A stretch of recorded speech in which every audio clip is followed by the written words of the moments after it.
Bueno, estos son tiempos de amores. El Señor ha venido aquí a enamorarnos y a que nos enamoremos más de Él, aunque el amor nos conquiste, para que verdaderamente el Señor pueda obtener una novia que sea edificada, que sea madura, que sea bella, hermosa, que sea justa. Así que estos seremos los 4 aspectos de la novia que estaremos viendo en este fin de semana. Quisiera regresar al bosquejo de ayer para tocar algunos puntos y entonces de esa manera poder avanzar. Dios creó al hombre de una manera muy particular, y en Génesis 1 y 2 se ve que Dios creó al hombre a su imagen, conforme a su semejanza, y le dio el dominio, le entregó el dominio, es decir, su autoridad, para que Dios entonces tuviera una representación, tuviera la imagen en el hombre, y entonces tuviera también la representación con el hombre. Así que lo que vemos en Génesis 1 y 2 es un plano arquitectónico orgánico, porque era un huerto, es orgánico, y ahí estaban los planos, un plano arquitectónico. Pero en Apocalipsis 21 y 22 vemos ya la fotografía del edificio construido. Y ese edificio, la Nueva Jerusalén, es la esposa del Cordero. Así que ese edificio verdaderamente es ya la novia, ya esposa edificada, justa, hermosa. Moisés y Juan hablaron lo mismo. ¿No es esto maravilloso? La Biblia es maravillosa.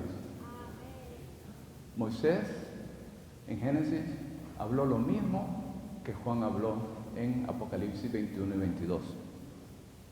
Ahora, ese es el plano arquitectónico. Si volvemos a Génesis 1 y 2, vemos que no solo se quedó en la creación del hombre, sino que Dios lo puso frente al árbol de la vida para que el hombre tomara vida, inquiriera la vida. Ya estaba Dios en forma de alimento para que el hombre creciera, para que el hombre se alimentara. Luego en Génesis 2, y quisiera, si usted tiene la Biblia, puede abrir también en la palabra. En Génesis 2:18 dice: después dijo Jehová Dios, no es bueno que el hombre esté solo, haré ayuda idónea para él. ¿A quién se refería él? No es bueno que el hombre esté solo. Adán. Pero en Romanos 5, Adán es tipo de Cristo. Y si lo ven toda la Biblia, Eva es tipo de la iglesia.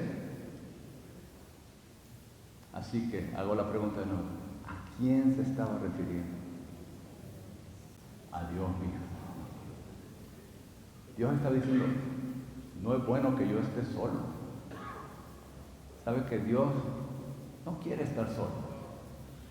Por eso ya desde Génesis 1 y 2 ya se ve el anhelo en Dios de obtener su contraparte, su complemento.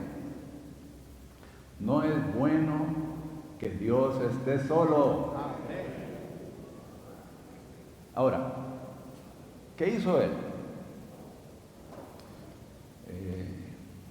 Dice en el versículo 19, Dios había ya formado todos los animales del campo, toda ave de los cielos, y los trajo al hombre, los trajo a Adán para ver cómo lo llamaría. Y el hombre puso nombre a todo ganado, y a las aves del cielo, a todo animal del campo. Versículo 20, mas para Adán no se halló ayuda idónea. ¿Por qué? Porque el complemento de Adán, su contraparte, tenía que ser de su misma vida, de su misma naturaleza, de la misma especie, quizás hasta de la misma estatura. Bueno, eso lo digo yo en paréntesis, ¿no? Pero el punto es que tenían que complementarse el uno al otro. Misma vida, misma naturaleza, misma expresión. de la misma especie. ¿Qué hizo Adán?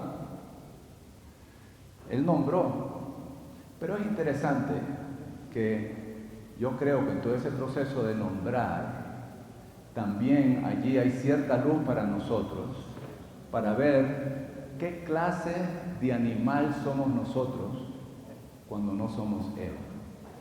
Espero que me entiendan. No sé si a veces usted sirve o está en alguna comunión, en algún servicio, y Dios lo toca y le dice, tortuga, muy despacio. O te dice, oso perezoso, estás inútil, no haces nada. O tal vez caballo, mucha energía, pero energía natural. O pavo real, estás ahí con todas las plumas, ostentoso, exhibiéndote. O ratoncito, muy tímido, no dices nada. ¿No le ha pasado a usted que el Señor le ha hablado de esa manera? El Señor nos habla en nuestra comunión con Él, particularmente en el servicio, cuando estamos en comunión, estamos en las reuniones. O sea que cuando estamos en el hombre natural, cuando no somos el producto puro de Cristo, cuando la fuente no es Cristo y estamos sirviendo en el hombre natural, entonces somos todo ese tipo de animales. O loro, muy locuaz, hablando demasiado, ¿no? Es decir, el Señor nos toca, el Señor debería tocarnos, debería abrirnos, para que no seamos el ganado, sino que seamos Eva. Entonces quisiera volver a este punto, a ver si lo podríamos leer en el 2H, en el mensaje 2, punto romano 3H. ¿Qué tal si volvemos a ese punto del bosquejo y lo leemos? El H dice, únicamente lo que procede de Cristo con su vida de resurrección puede ser su complemento como su novia. ¿Lo tienen? Lo podemos leer nuevamente, todos juntos. 3H. Únicamente lo que procede de Cristo con su vida de resurrección puede ser su complemento como su novia. La iglesia es un producto puro procedente de Cristo. La iglesia es crística, resurreccional y celestial. Ni crística ni resurreccional están en el diccionario, ahí no están, en la Real Academia no sabe nada de esto. Es decir, que lo que Dios hizo es, como no había un complemento para Adán, entonces Dios hizo que Adán durmiera, y es muy interesante, tomó una costilla del costado de Adán y dice que edificó, esto está en Génesis 2:22, de la costilla que Jehová Dios había tomado del hombre, edificó una mujer y la trajo al hombre. Es decir, que todo el proceso de edificación tiene que ver con que Cristo sea la fuente de nuestro vivir, Cristo sea la fuente de nuestro servicio. Todo nuestro vivir y todo nuestro servicio debe salir de Cristo, debe ser procedente de Cristo. La iglesia, el complemento, la novia, es un producto puro de Cristo. Es decir, solamente lo que sale de Cristo puede volver a Él con la misma vida, la misma naturaleza, la misma expresión, la misma función, y es Cristo mismo, pero en cada uno de nosotros. Esa es la diferencia. Es Cristo, es su costilla, es Cristo mismo, pero ahora vuelve a Él, y ese es el complemento, esa es la contraparte. Luego, ¿qué dijo Adán? Yo creo que dijo, esta vez sí que es hueso de mi hueso, carne de mi carne. Allí no es una vaca, un caballo, no. Esta sí que es hueso de mi hueso, carne de mi carne. Yo diría que el Señor está esperando para el día de su boda. Cuando Él regrese, Él diga, esta sí, hueso de mi hueso, carne de mi carne. Y el Señor ya no va a poder detenerse, Él ya no va a poder contenerse. Cuando la novia esté lista, cambió la era.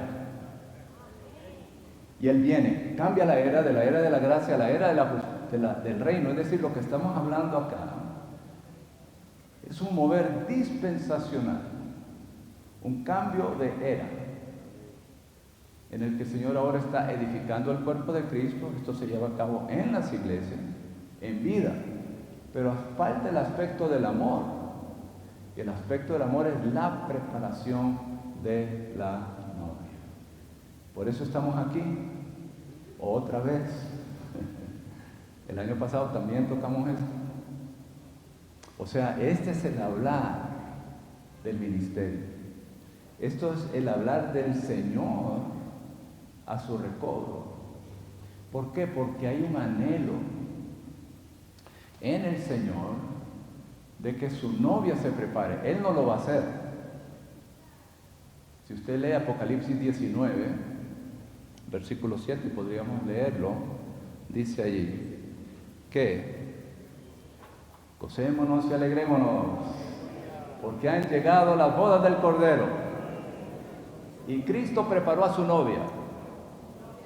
No, ¿qué es lo que dice? Su novia se ha preparado. Es la novia la que se prepara.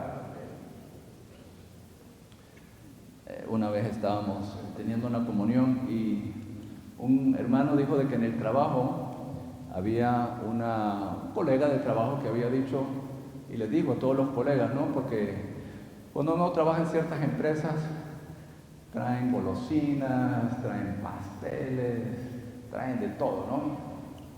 Y entonces ella dijo, de ahora en adelante, yo ya no voy a comer nada de lo que ustedes traen a la oficina, porque me voy a casar. Y yo tengo que adelgazar, porque yo tengo que entrar en el traje de boda. Así que de ese punto en adelante, nadie le ofreció la golosina, nadie le ofreció todos los pasteles. Ella tenía que entrar en el traje. Pero yo estaba hablando con alguien que prepara trajes de boda, me dijo, eso no es así. Normalmente la persona que trabaja en eso ajusta el traje a la persona, ¿no es así? Pero con nosotros no es así.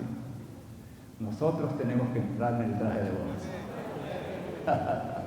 Eso significa que tenemos que dejar las golosinas, los pasteles, el entretenimiento mundano, alimentarnos bien, embellecer, ser embellecidos por el Señor, madurar en vida e incluso la parte más difícil, la justicia. Pero bueno, vamos a llegar a eso el día de mañana. Así que solamente lo que procede de Cristo es la novia. Ella es crística. ¿Qué es eso?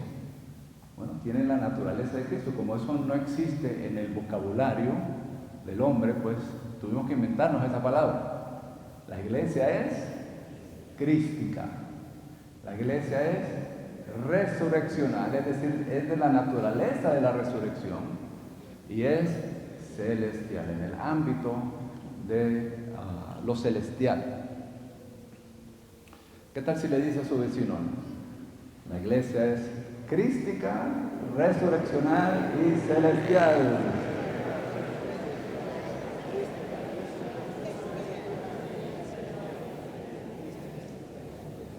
Bueno, eso significa que usted y yo tenemos que ser ¿qué? Crísticos, resurreccionales y celestiales. Por eso el Señor nos está pastoreando para que dejemos de ser cristianos religiosos y seamos cristianos románticos. Seamos cristianos románticos. Ahora, otro aspecto de la preparación de la novia tiene que ver con que ella madure en vida. Y la vida y el amor van juntos. Para que nosotros crezcamos en vida, tenemos que amar al Señor. Y al amar al Señor, entonces, como veremos hoy, habrá un crecimiento, etapa por etapa, en el que vamos dejando obstáculos, vamos dejando impedimentos, y entonces le vamos dando más campo, más terreno, más cabida al Señor dentro de nosotros, para que su vida dentro de nosotros aumente. Ahora, en el bosquejo aquí, a la madurez de la novia, ¿qué tal si leemos el punto 1 todos juntos? Dice, el significado de la palabra maduro en griego es en el punto final. Eso es lo que significa la palabra maduro en el griego. En el punto final. O sea, usted llegó ya al destino final. Y es arrebatable. Llegar al punto final significa que usted es arrebatable. ¿Qué le parece esa definición? ¿Es usted arrebatable?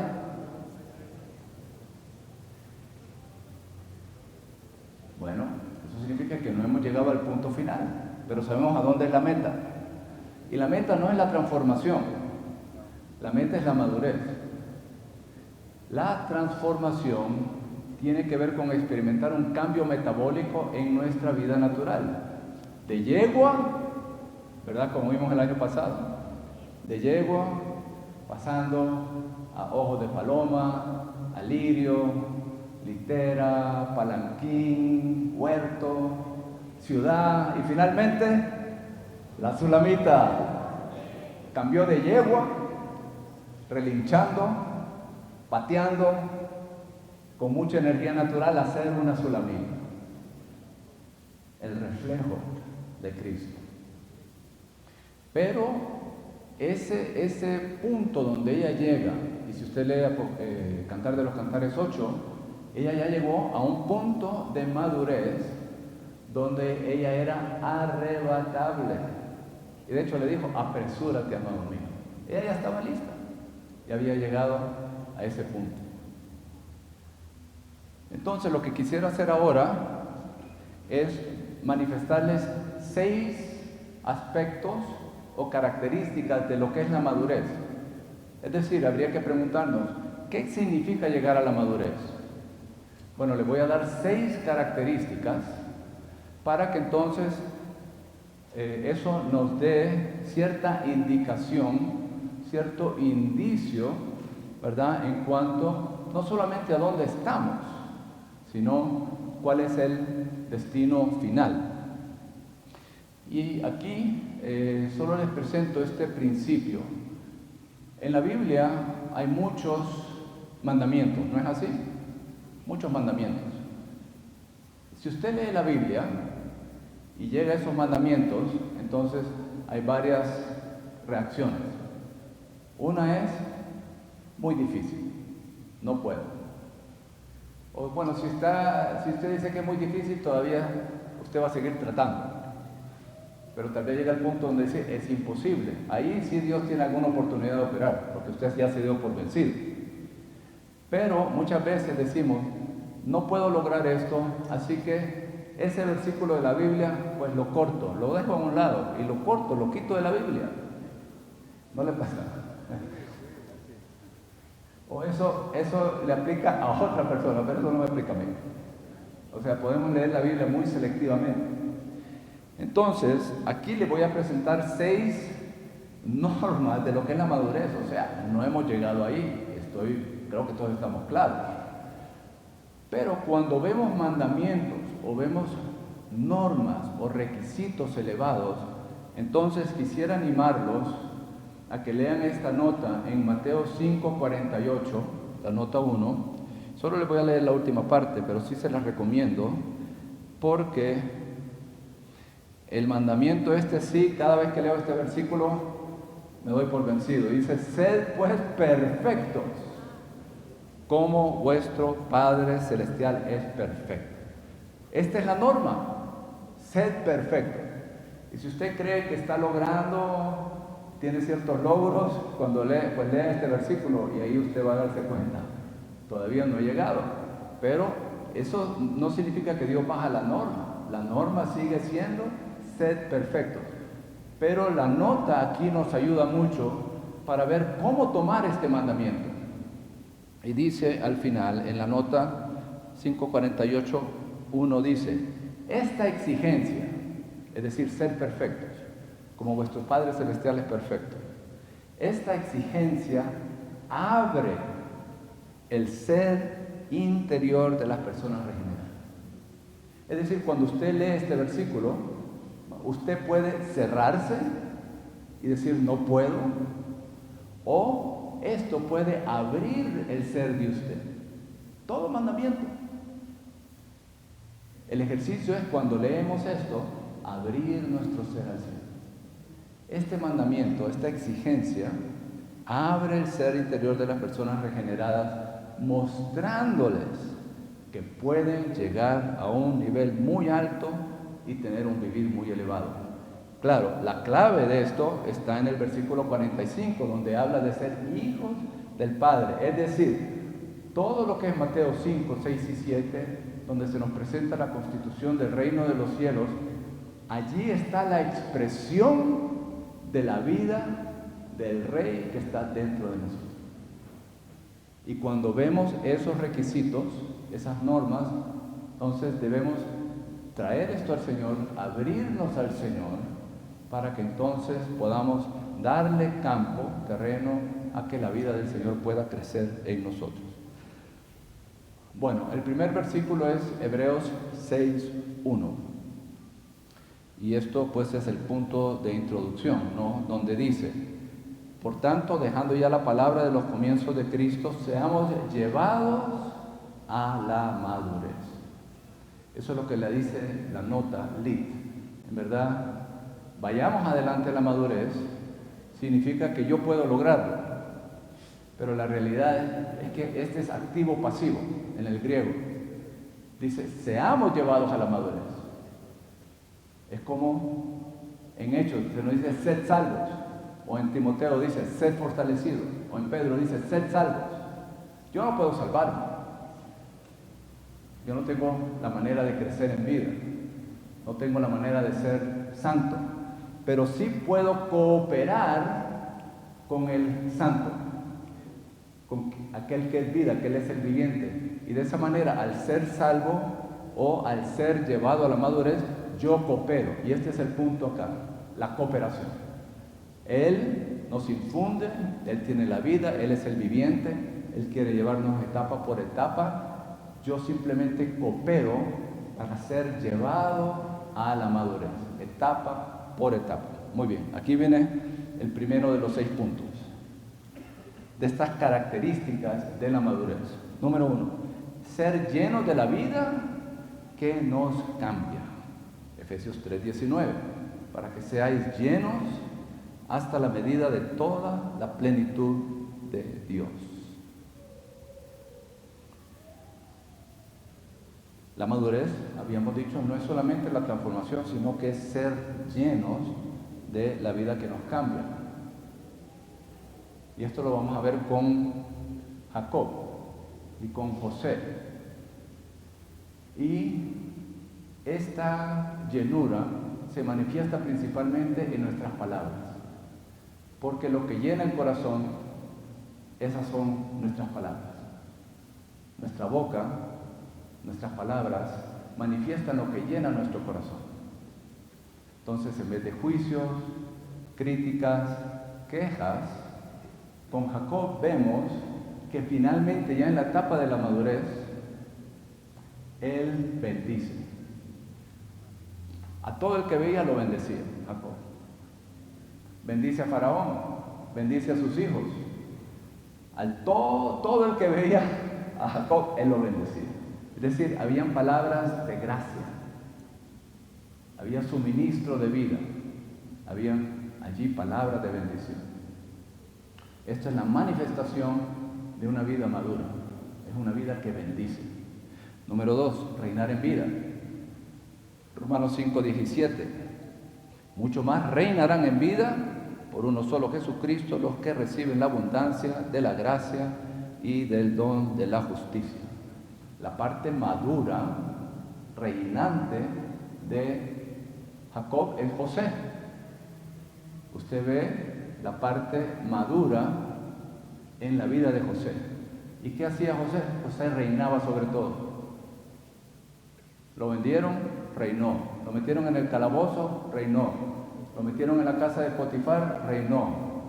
Cuando vio a sus hermanos, reinó. Con José lo único que usted ve es, él estaba reinando en vida.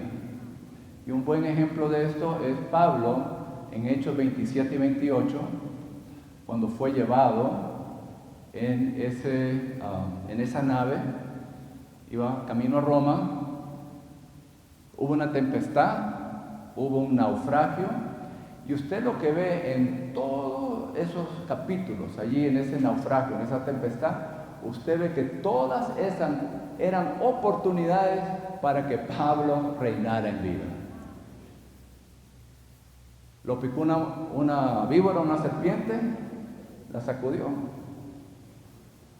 En el naufragio, en la tempestad, él estaba reinando en vida. Es decir, reinar en vida significa que estamos sujetos al trono, es decir, estamos sujetos a la vida para reinar en vida. No es que yo reino sobre otras personas, sino que reino sobre las circunstancias, reino sobre el entorno, reino sobre mi ira, reino sobre mi carne, mi yo. Estoy sujeto al trono y del trono de la gracia sale un río de agua de vida. Y en ese río, en ese cauce, yo puedo reinar en vida. El tercer aspecto es ser capaces de comer el alimento sólido. Hebreos 5, versículos 12 al 14.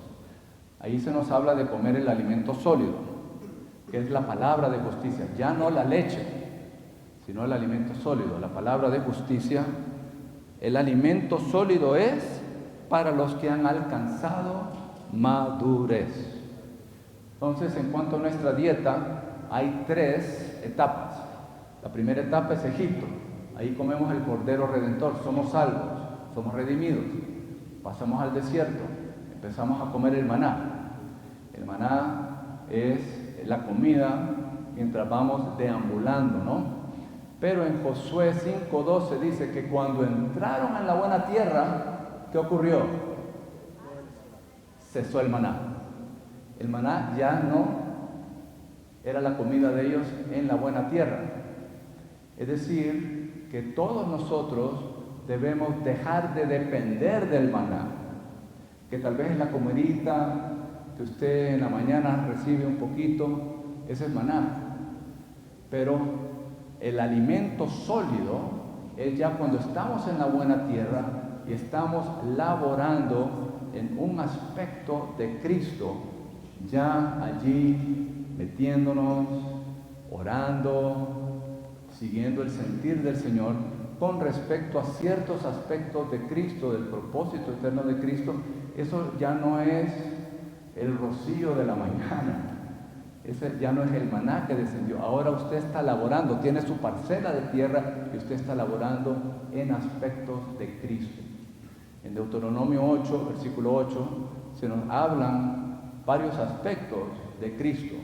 Ahí se nos dice que Cristo es el trigo, la cebada, el vino, las granadas y los olivos. Deuteronomio 8:8. Un ejemplo. El trigo, experimentar a Cristo como el trigo, significa experimentarlo a Él como un Cristo limitado. Cuando estamos en situaciones limitadas, restringidas, entonces usted allí puede experimentar a Cristo como el trigo. Esa es una experiencia ya de la buena tierra. Pero cuando usted está allí experimentando al Cristo limitado como trigo, descubre que Él es la cebada. Y ahí en esa limitación usted descubre a un Cristo ilimitado, abundante, ilimitado. En esa limitación, que es trigo, usted experimenta la cebada, que es el Cristo ilimitado. Y al aceptar la limitación y al disfrutar a Cristo como la cebada, el Cristo ilimitado, usted viene a beber vino celestial. Está lleno de gozo. No se queja de las limitaciones. No se queja de esas restricciones, sino que experimenta a Cristo ilimitado y empieza a beber vino y usted está lleno de gozo. Y luego allá hay higos, que tiene que ver con la satisfacción. ¿Usted está satisfecho ahí? Satisfecho. Si tiene, si no tiene, con gozo y satisfecho. Y luego ahí descubre que hay granadas. Usted ve la granada, está llena de semillas. Esa granada simboliza o representa la abundancia de la vida. Allá hay abundancia de la vida. Allá hay plenitud de vida.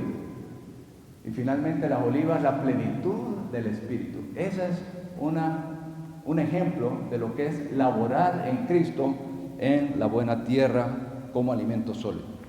Número 4, ser maduros en el modo de pensar. 1 Corintios 14, 20. Claro, ahí está el contraste, ¿no?, entre los corintios inmaduros que anhelaban, estaban ávidos de los dones, el hablar en lenguas, o buscar milagros. Podemos estar en esa esfera, ¿no?, de buscar milagros. Pero Pablo dice, no seáis niños en el modo de pensar, sino niños en la malicia, pero maduros en el modo de pensar.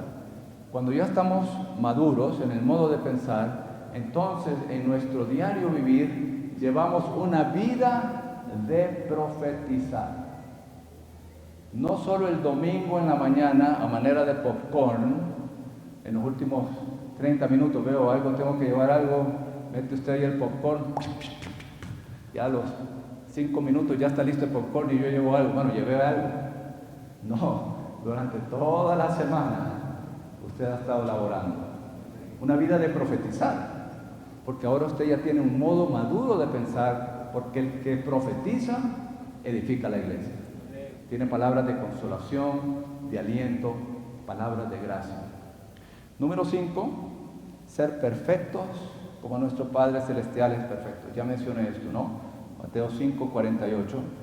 Y ahí tiene que ver con ser perfeccionados en el amor. Y este versículo más y más precioso para mí, primera de Juan 4, 17. En esto se ha perfeccionado el amor en nosotros, en que tengamos confianza en el día del juicio.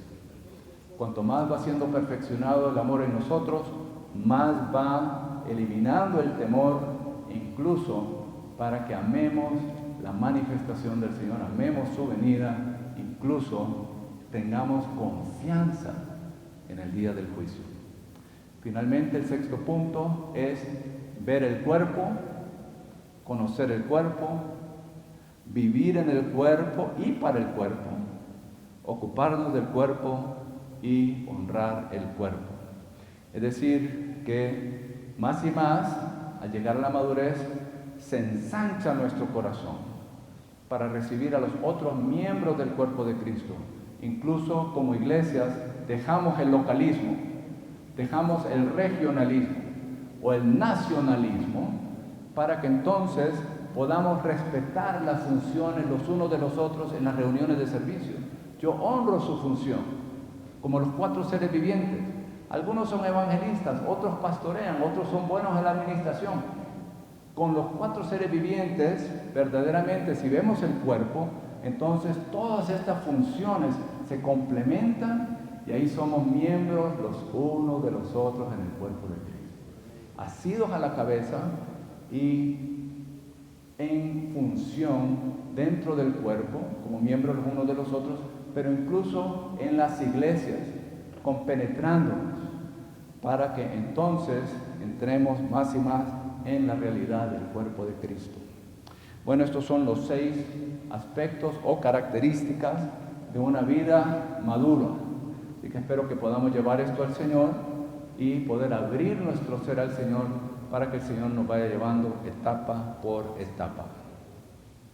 Bueno, en el punto Romano 2 se nos dice que en el A jamás deberíamos estar complacidos con nosotros mismos. Se tiene que ir a la Odisea ahí, Apocalipsis 3, 17 y 19, donde la Odisea dice, no tengo necesidad.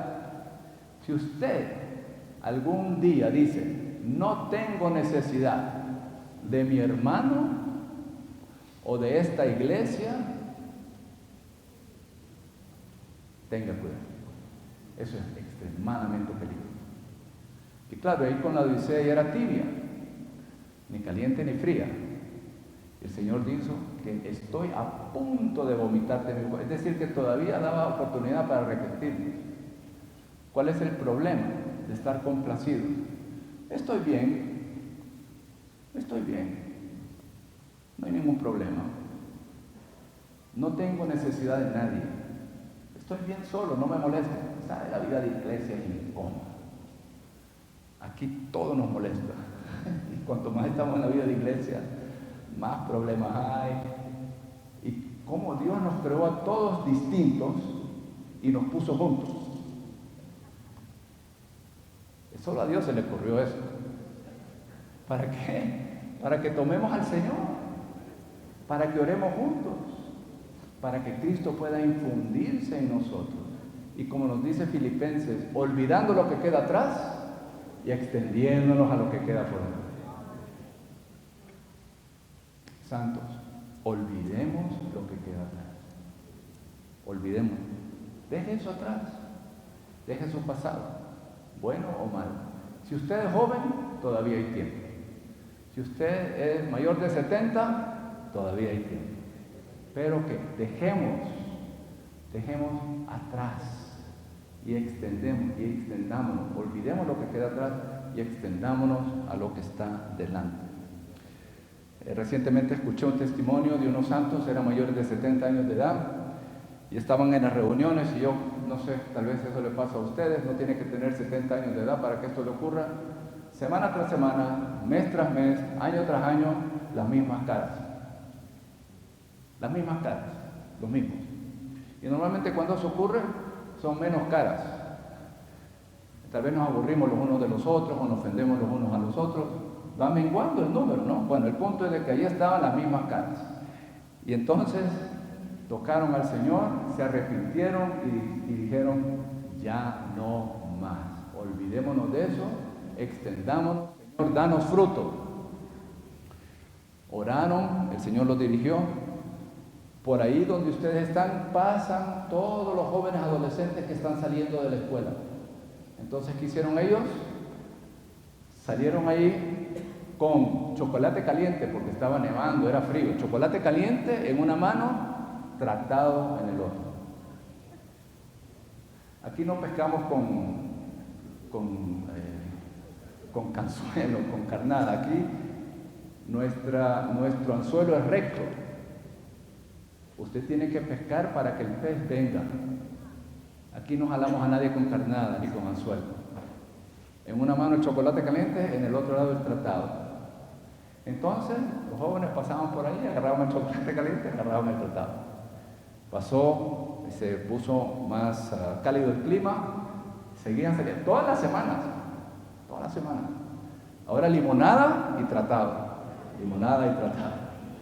Y fueron conociendo a los jóvenes con nombre y apellido y empezaron a orar por ellos. Entonces, los jóvenes empezaron a conocerlos a ellos. Después dijeron, Señor, ¿y ahora qué? Hot dog. ¿Saben lo que es, no? Ok, hot dog. Entonces, limonada, hot dog y el tratado. Y estaban llegando como unos 70 a 80 jóvenes. Entonces, hermanos, hermanas, esto requiere inversión. Usted no va a ganar a los jóvenes solo dándoles palabras. Hay que alimentar a los jóvenes. La iglesia tiene que invertir. Necesita un presupuesto para esto. Porque esos jóvenes no se comen hot dogs. Se va a comer 3 o hasta que se acaben los hot dogs, ¿no? Recordémonos cuando éramos jóvenes. Yo me recuerdo cuando yo estaba en la universidad, todavía me recuerdo la familia que me pastoreaba. ¿Sabe cómo me pastoreaba? Me traía comida. Sí, porque yo estaba mucho más delgado en aquel tiempo. Estaba bastante raquítico. Esa hermana horneaba pan. Y entonces yo vivía de ese pan. Claro, vivía de la palabra de Dios, que es el pan, pero les digo, yo ese pan todavía lo saboreo. Entonces el cuidado que tenemos es un cuidado tierno en la humanidad, pero también es nutrir en la divinidad de Cristo. Bueno, después llegaron al punto y dijeron, bueno, hay que avanzar. ¿Cuál era el próximo punto? Como estaban ahí cerca del salón de reunión, los invitaron a cantar y a meterse en la palabra. De esos 80, 8 a 10 respondieron. 8 o 10 más que en los últimos 10 años. Considere usted cuánto fruto tiene. ¿Cuándo es la última vez que le predicó el Evangelio a alguien? ¿Cuánto fruto ha usted traído o perfeccionado o fruto que ha permanecido? Consideremos. ¿A cuántos jóvenes está cuidando? Bueno, habían 8 a 10. El punto es que incluso en la vejez podemos dar fruto. Podemos ser ese árbol plantado junto al río. Cuando viene la sequedad, cuando viene la sequía, incluso allí, como hay raíces, podemos dar fruto.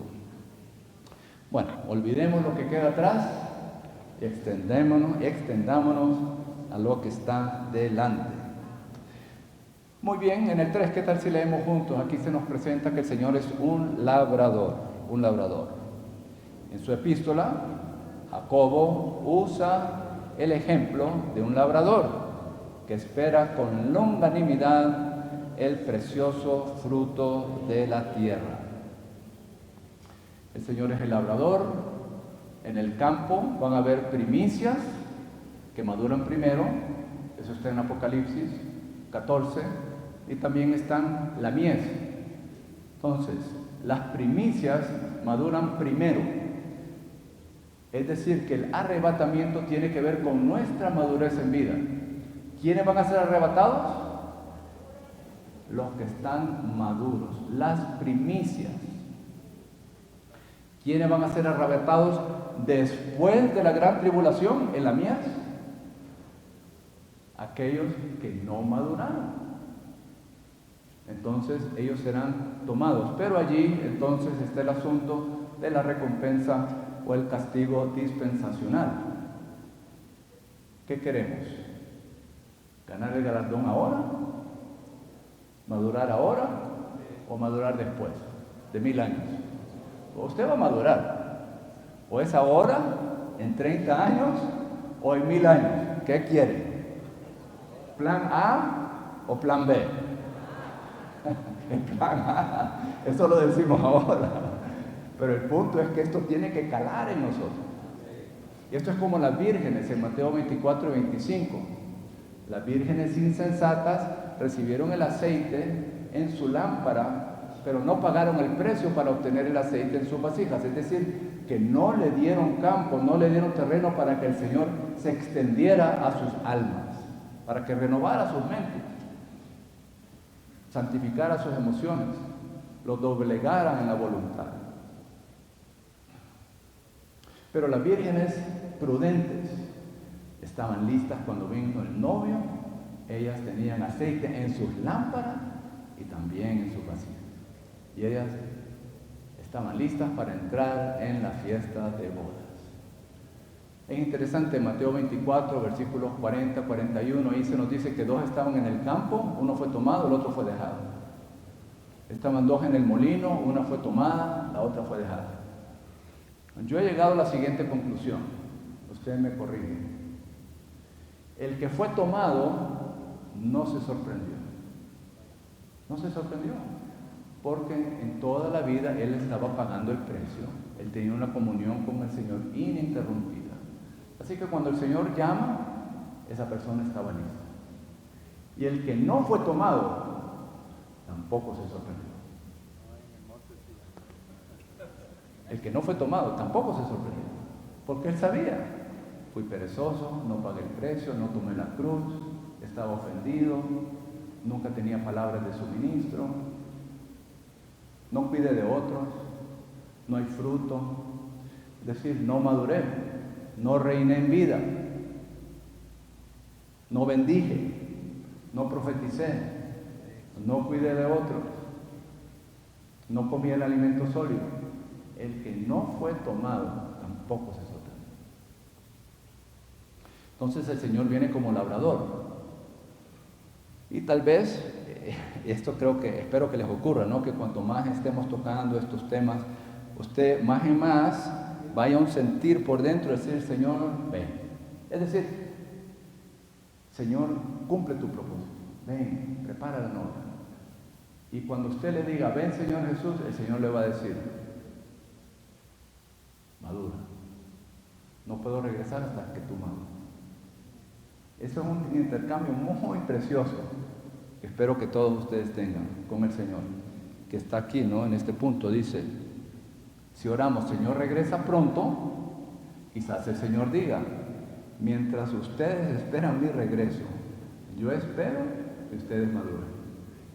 La madurez de ustedes es lo único que puede apresurar mi regreso.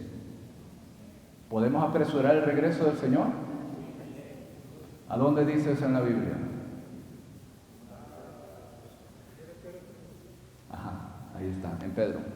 Dice que podemos apresurar la venida del Señor. Podemos apresurarla.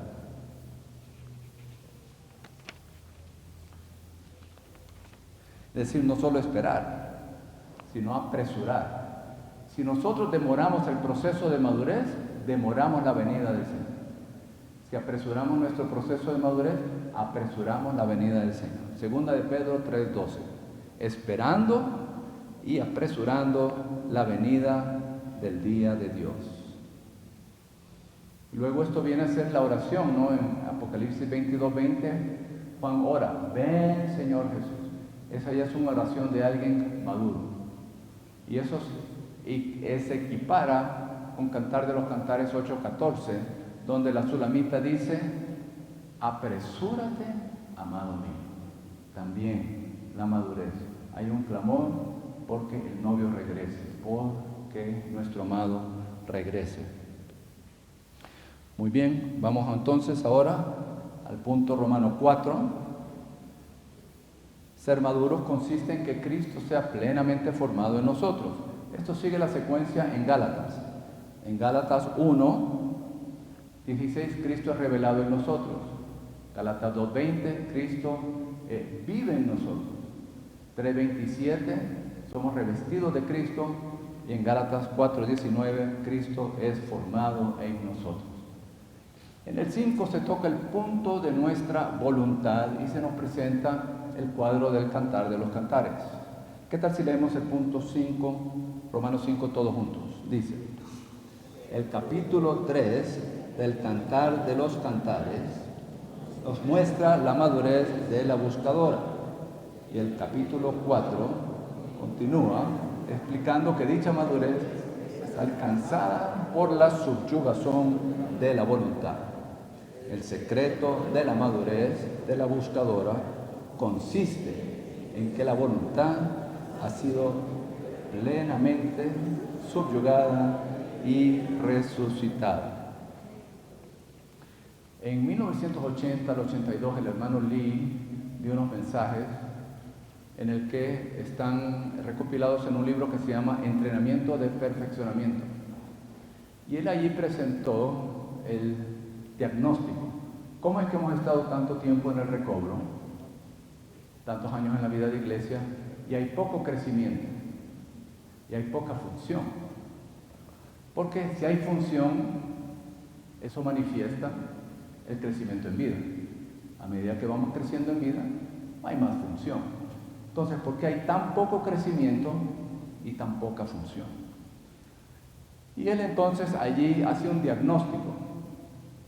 Y él presenta que hay un germen dentro de nosotros que se come lo que nosotros estamos comiendo. ¿Sabe que en usted ahí está el germen?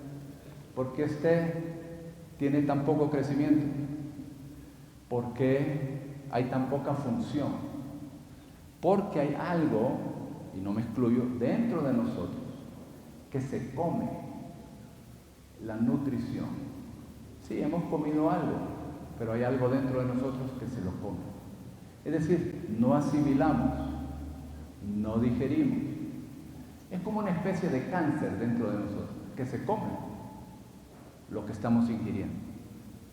¿Cuál es el nombre de ese germen? ¿Cuál es el nombre de ese factor? ¿Sabe? Las opiniones. ¿Qué es lo que se está comiendo la nutrición en usted? Las opiniones. ¿Y qué es la opinión? La opinión es una persona que está alejada de Dios, está separada de Dios. Mientras usted esté alejada de Dios y separada de Dios, usted es la personificación de la opinión. Usted es la opinión andante. Cualquier cosa que se le diga, opinión. O insiste o se resiste. El que es opinionado, el que está aferrado a sus opiniones, insiste o se resiste.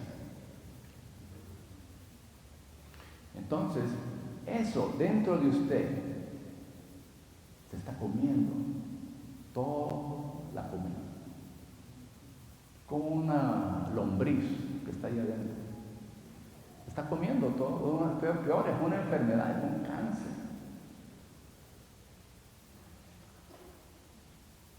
Las opiniones.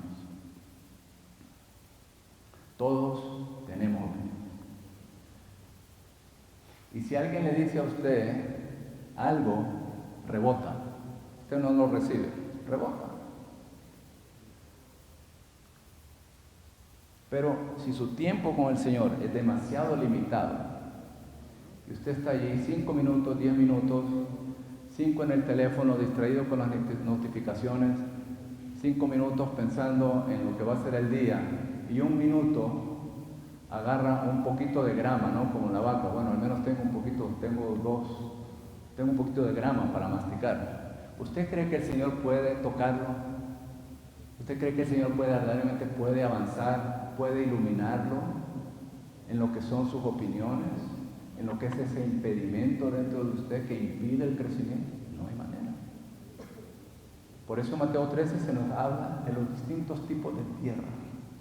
El Señor busca que tengamos profundidad de raíces. Dentro de nosotros hay tierra dura, endurecida. Entonces tocamos a algunos de los santos, están duros. ¿Por qué? Por el entretenimiento mundano, por las ocupaciones, eso son los espinos. Pero también hay piedras por dentro. ¿Cuáles son estas piedras? Pecados ocultos, deseos personales, intereses propios, orgullo, incluso autocompasión.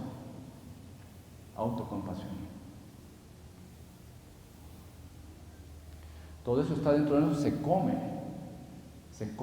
traga lo que estamos ingiriendo. No es que no haya comida, es que hay algo dentro de nosotros que se come. Entonces, ¿qué es lo que el Señor tiene que tocar? Tiene que tocar nuestra voluntad. Y como en Cantar de los Cantares, esa voluntad tiene que ser subyugada. Allá en el capítulo 4 se nos dice que la voluntad del cuello son como los montes de Galaad. Es decir, que había una pendiente, había una ladera. Es decir, hay sumisión. Unos más elevados, otros más bajos. Nosotros nos mantenemos bajo el trono y entonces el agua fluye hacia abajo. Es decir, hay sumisión. Somos subyugados en nuestra voluntad. Pero también en Cantar de los Cantares se nos dice que el cuello también es como la armería o la torre de David. Es decir, ha sido resucitada para tener los broqueles allí y entonces ha sido resucitada para tener el armamento, podríamos decir, para la batalla. Es decir, nuestra voluntad tiene que ser subyugada y resucitada para que el Señor nos elogie. ¿Cómo está su cuello? ¿Cómo está el cuello? ¿Es flexible? No, al pueblo de Israel le dijo, pueblo de dura cerviz, terco, obstinado, no se mueve el cuello, no se mueve el cuello. Entonces, que nuestro cuello sea como manada de las cabras de Galead, o que sea como la torre de David, que sea adornada o con tachones de plata. Mucho que tiene que ver ahí con nuestra voluntad. Ya desde la segunda etapa en adelante, la sulamita, ella ha sido subyugada en su voluntad. Por eso, desde ese punto en adelante, capítulo 3 por ahí, ella prácticamente es que columnas de humo. Es fuerte, pero flexible. Columnas de humo. Ya es la litera, una con Cristo. Es el palanquín, una con Cristo. Es decir, el huerto, la ciudad. De ahí en adelante se ve que la voluntad de ella era uno con su amado. El Señor tiene que tocar y transformar, subyugar y resucitar nuestra alma. Bueno, siguiendo en el bosquejo, ya aquí para acabar, la madurez está, en punto Romanos 7, tenemos del 37 al 47.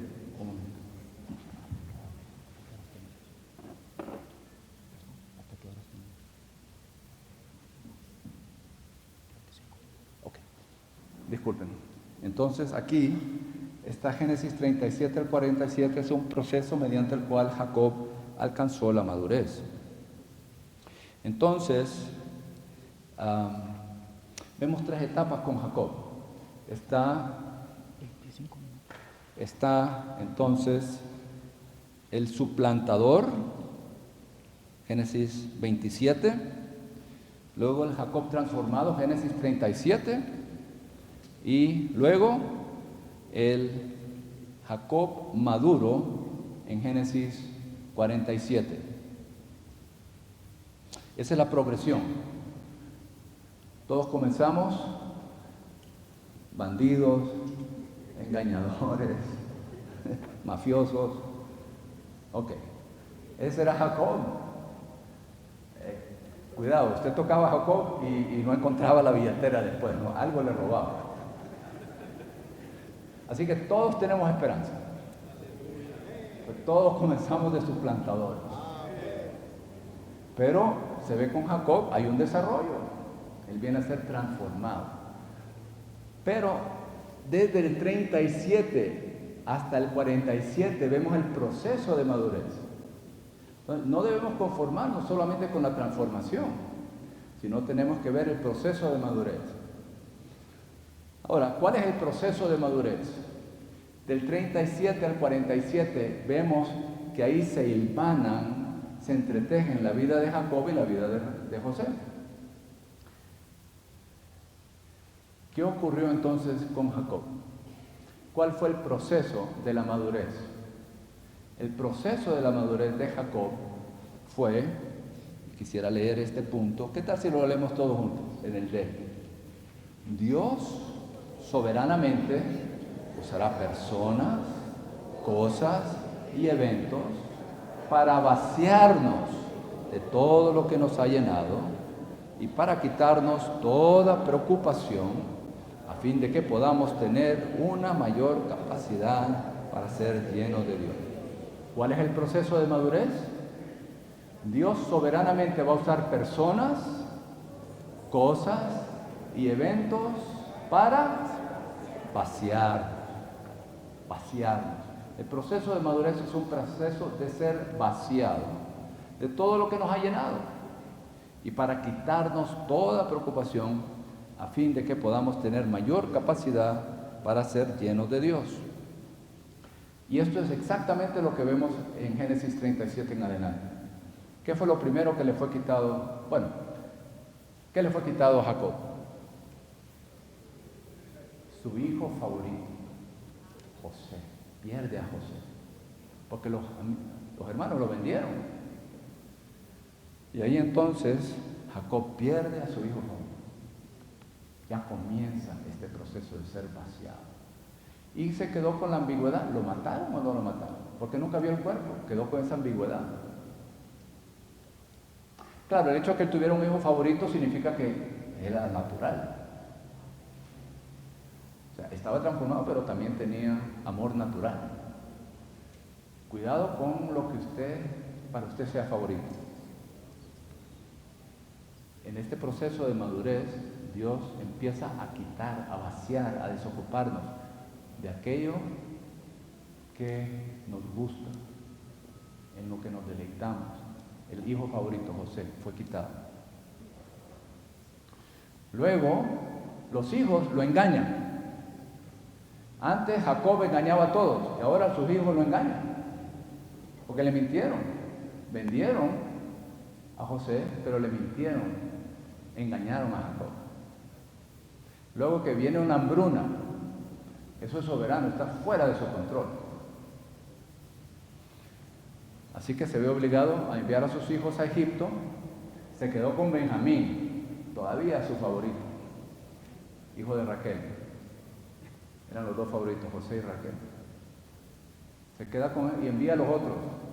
Pues si los otros se pierden, que se pierden, ¿no? Al menos tengo a Benjamín. Se van para allá. Y claro, se encuentran con José. Y José se queda con uno, el más malvado. Se quedó con el más malvado. Y envió a los otros de regreso para que enviaran al otro hijo, a Benjamín. Entonces, Jacob se vio obligado a enviar a Benjamín. O sea, perdió a Raquel, a José, a Benjamín, y en ese punto los había perdido a todos sus hijos. ¿Cuál es este proceso? Ser vaciados. Ser desocupados. Ser desprendidos. Y es muy interesante que en esos 20 años, son 20 años de silencio, usted no escucha nada de lo que Jacob hizo. Nada. Lo único que usted ve, él es que está siendo desprendido de todo lo que hace. ¿Para qué? Él está siendo desprendido de todo lo que lo ocupaba, de todo lo que ocupaba su corazón. Este es el proceso de la madurez. Y Dios es soberano. No le echa la culpa a nadie. Dios usa personas, cosas, asuntos, ¿para qué? Para vaciar. Este es el proceso de la madurez. Después del proceso de la transformación. Jacob estaba siendo vaciado. ¿Hasta qué punto? Hasta el punto donde él vino a ser un vaso abierto a Dios, para recibir la lluvia celestial, recibir la lluvia de gracia.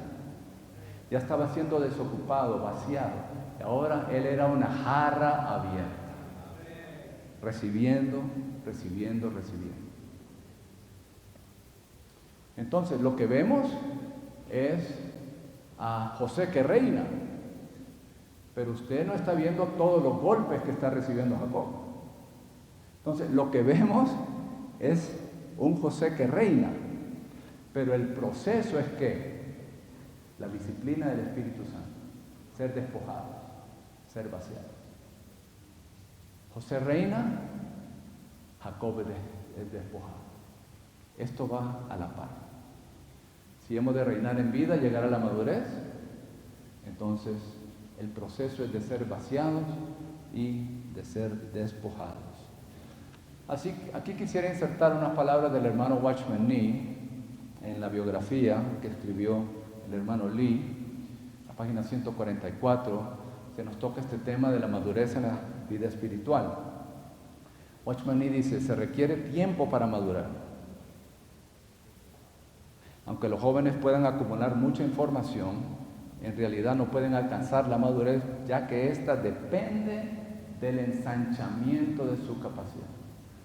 ¿Cómo es entonces este proceso? El proceso de la madurez es un proceso de ser ensanchados en nuestra capacidad. Debemos permitir que Dios nos dé tiempo y aquí está el proceso, de padecer más allá de lo que podemos soportar. Este es el proceso, de padecer más allá de lo que podemos soportar, puesto que entonces nuestra capacidad se ensanchará. Aquí da un ejemplo.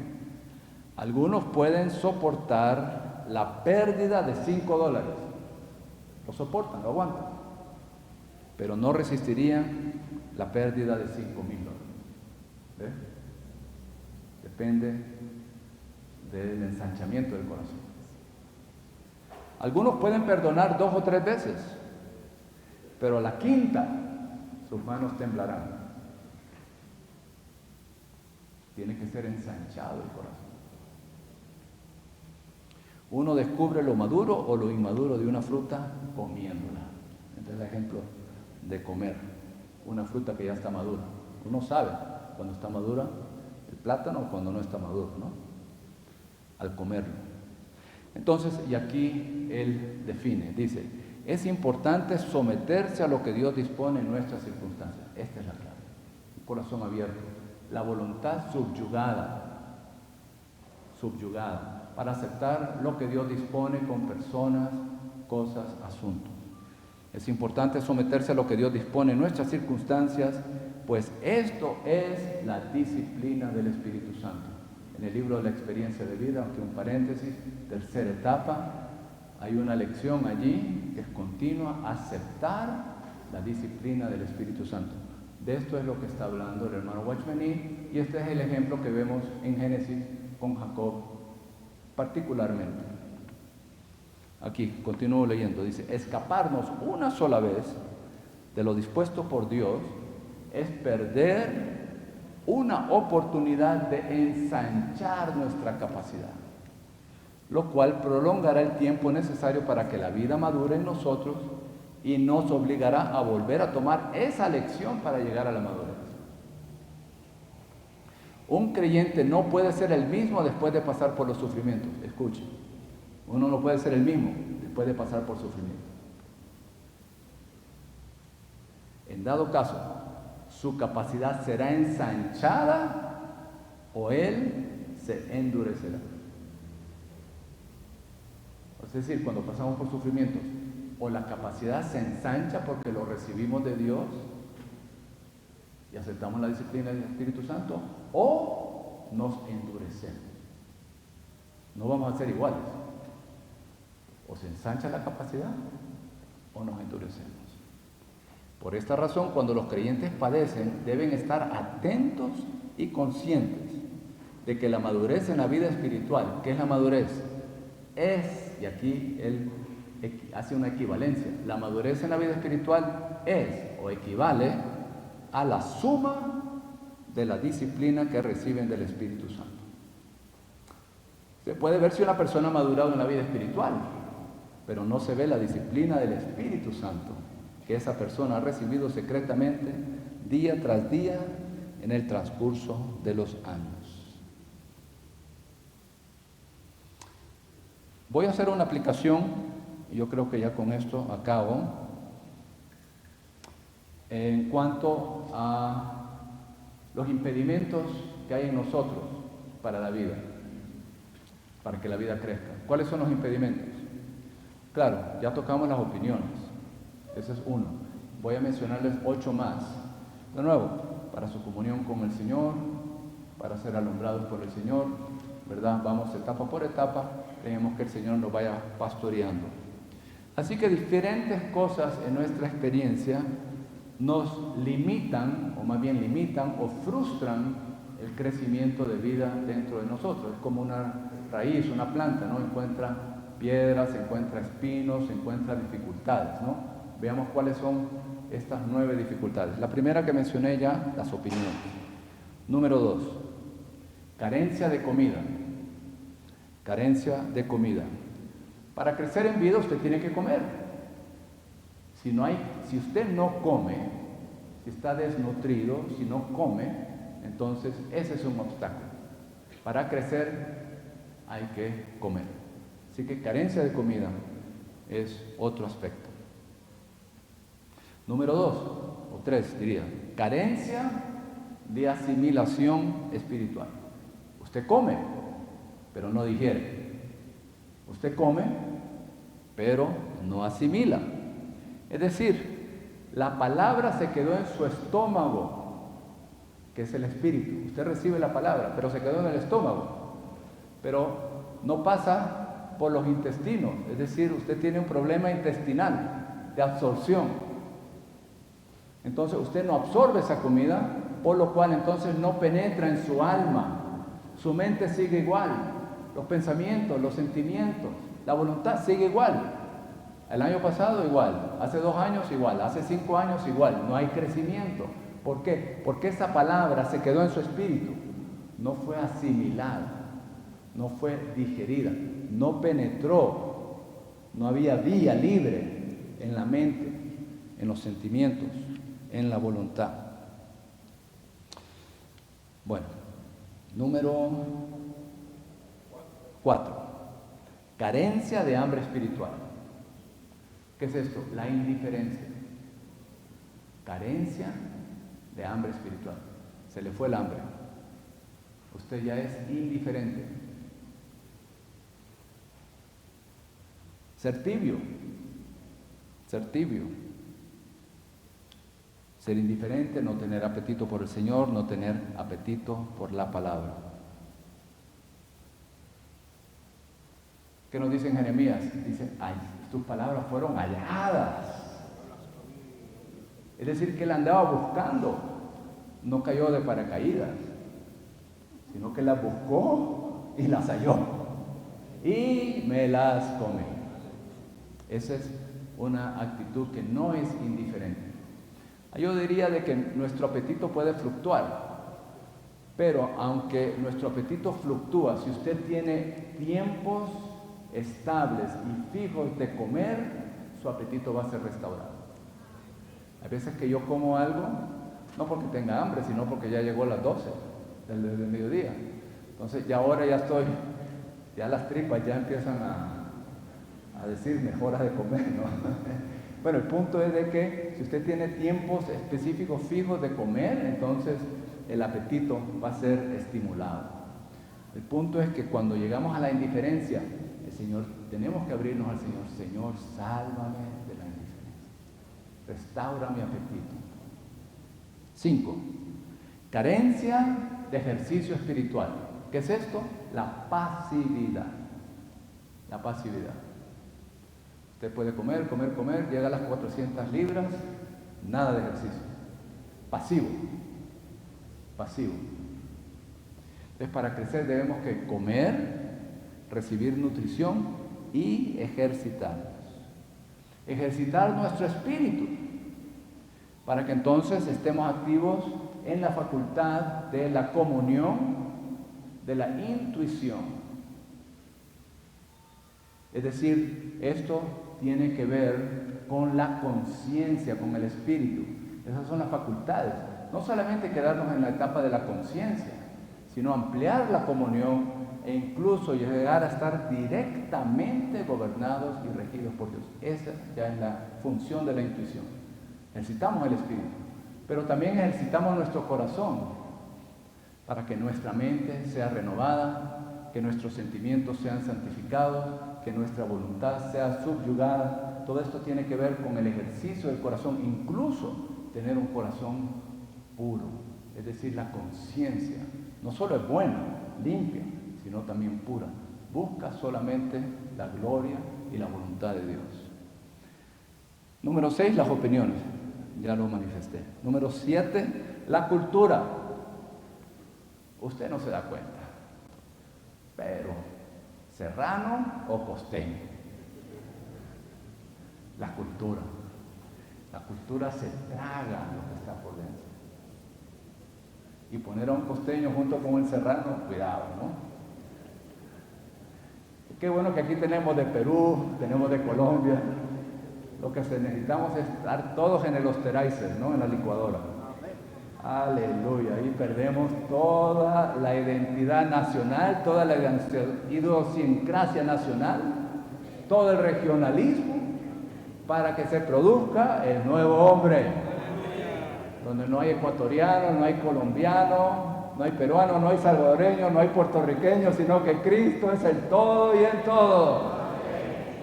El Señor quiere ganar el nuevo hombre. Esa es parte de la preparación de la novia. Tenemos que despojarnos de nuestra cultura. Número 8, tener un corazón impuro. Corazón impuro, eso es un impedimento, un obstáculo. Número 9, perder nuestro primer amor por el Señor. Y luego el individualismo. El individualismo es un terrible problema.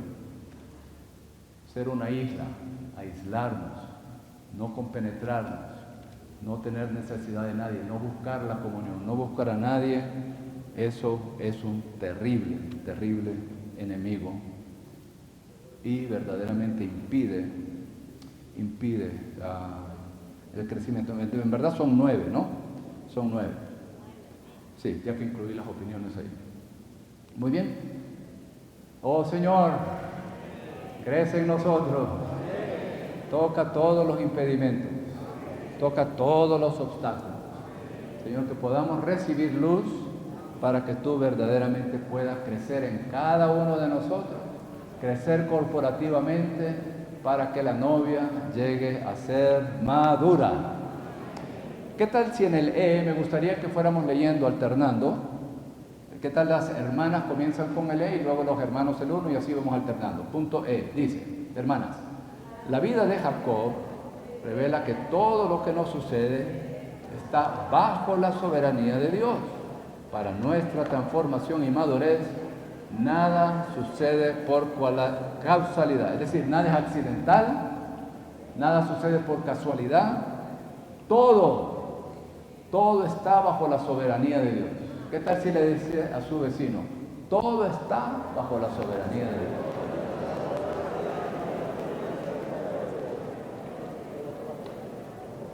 Muy bien, hermanos, el 1. A fin de llegar a ser maduro, Jacob primero tuvo que sufrir la pérdida de José, el tesoro de su corazón. Hermanas, el 2. Un creyente maduro ha aprendido que Dios es misericordioso y todo suficiente para satisfacer sus necesidades en cualquier situación. Hermanos, 3. Su confianza y reposo se hallan totalmente en la misericordia de su Dios todo suficiente y ya no se hallan en Él mismo ni en su propia habilidad. Todos juntos. 4. La señal más contundente de la madurez de Jacob era que bendecía a otros. Esas manos que suplantaban, que robaban, llegaron a ser manos que bendecían. Que nuestras manos suplantadoras lleguen a ser manos que bendicen. Muy bien, entonces este es el proceso de la madurez de la novia. La novia madura es la meta de la voluntad y propósito de Dios. Muy bien, siento que se ha descargado ya la carga. Lo abrimos ahora a ustedes. ¿Qué tal si oramos de 2 en 2? Y luego entonces pueden confirmar la palabra. Confirmar la palabra.